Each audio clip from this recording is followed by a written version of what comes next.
दोस्तों, गर्मियों का मतलब ज़्यादा से ज़्यादा समय घर के बाहर बिताना। फिर चाहे वो बीचेस हों, बारबेक्यूज़ हों या फिर पार्क्स या पूल्स हों, जिसके कारण बहुत से लोग सूर्य की किरणों से प्रभावित होते हैं। गर्मियों में कहीं कहीं तो पारा 47 से 48 डिग्री पार कर जाता है। इसके चलते कुछ लोग सन टैन से प्रभावित होते हैं, तो वहीं दूसरी तरफ कुछ लोग पेनफुल रेडनेस और त्वचा में फफोले यानी कि ब्लिसर्स से प्रभावित होते हैं, जो कि एक तरह का बैड सनबर्न है। तो नमस्कार दोस्तों, आज हम इस वीडियो में जानेंगे साइंस ऑफ समर के बारे में। स्वागत है आपका मेरे यूट्यूब चैनल इनफाइनाइट ज्ञान में। आज हम जानेंगे कि आखिर सनबर्न होता कैसे है और किन किन लोगों को ये ज़्यादा प्रभावित करता है, और आखिर हम इस तरह के बैड सनबर्न से कैसे बच सकते हैं। तो दोस्तों, आखिर हमारी त्वचा उस वक्त किस दौर से गुजर रही होती है जब वह सनलाइट को सोक कर रही होती है। समर में अनिवार्य रूप से सन टैन तब होता है जब हमारा natural defence mechanism skin damaging ultraviolet sun rays से फाइट कर रहा होता है और किसी कारणवश वो फेल हो जाता है, यानी कि हमारी बॉडी का डिफेंस सिस्टम घबरा जाता है, जिसके कारण हमारी स्किन में एक टॉक्सिक रिएक्शन होता है जिससे हमें सनबर्न हो जाता है। और वो डिफेंस मैकेनिज्म पिगमेंट मिलेनिन कहलाता है, जो कि हमारी स्किन में मौजूद सेल मेलानोसाइट्स द्वारा प्रोड्यूस किया जाता है। मिलेनिन पिगमेंट अल्ट्रावायलेट रेज को एब्जॉर्ब करता है और उन्हें गर्मी के रूप में शरीर से बाहर की ओर छोड़ता है। मिलेनिन हमारी स्किन में मौजूद एक नेचुरल सनस्क्रीन है। जी हाँ दोस्तों, एक नेचुरल सनस्क्रीन। जब भी हमारा शरीर सन डैमेज महसूस करता है, उस समय मेलानोसाइट सेल्स मेलानिन सेंड करती हैं। वो हमारी सेल्स के चारों ओर एक प्रोटेक्टिव कवरिंग और शील्ड तैयार करती हैं ताकि ज़्यादा सन डैमेज से बचा जा सके।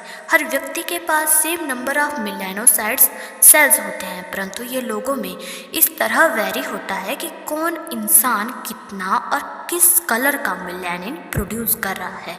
डार्कर स्किन्ड लोगों के पास ज़्यादा नेचुरल सनस्क्रीन होता है क्योंकि उनकी रचना ही उसी प्रकार हुई है, और यदि ऐसे लोग सन ब्लॉक क्रीम का इस्तेमाल करते हैं तो उनका अल्ट्रावायलेट रेज की चपेट में आने का खतरा और भी कम हो जाता है। जी हाँ दोस्तों, लेकिन इससे फ़र्क नहीं पड़ता कि आपने कितना सनस्क्रीन अप्लाई किया है। अगर आप ज़्यादा धूपीय क्षेत्र में रहते हैं तो आपकी स्किन में रेडिएशन डेफिनेटली पेनिट्रेट करेगी। बेशक आपको सन टैन ही क्यों ना हुआ हो, लेकिन उसे भी सनबर्न ही माना जाता है। डार्क स्किन टाइप पीपल भी तब सनबर्न से अफेक्ट होते हैं जब वो ज़्यादा टाइम के लिए धूप में होते हैं। इनविजिबल अल्ट्रावायलेट लाइट ज़्यादा एनर्जी कैरी करती है मुकाबले जो लाइट हम मनुष्य देख सकते हैं, और यह एनर्जी छोटे से पंच पैक में होती है।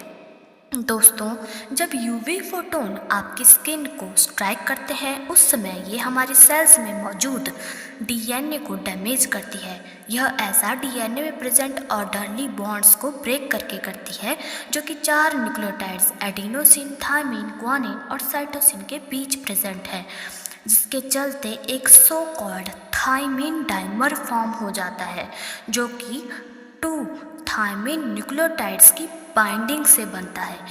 इस फॉर्मेशन के कारण डीएनए की होल शेप आउटवैक यानी कि खराब हो जाती है, जिस वजह से हमारी सेल्स अब इस मेस्ड अप डीएनए को कैरी न कर पाने के कारण बर्स्ट हो जाती हैं और सुसाइड कमिट करती हैं, और इस प्रोसेस को हम एपोप्टोसिस कहते हैं। हमारी सेल्स बहुत सी रेडिएशन रिसीव करती हैं, जिसके कारण वो एपोप्टोसिस में चली जाती हैं और हमारी बॉडी इस विनाश को सेंस करती है, जिसके फलस्वरूप कुछ घंटों बाद उस एरिया में ब्लड फ्लडिंग शुरू हो जाती है ताकि हमारी बॉडी हीलिंग कर सके, जिसके चलते हमें दर्दनाक सूजन महसूस होती है।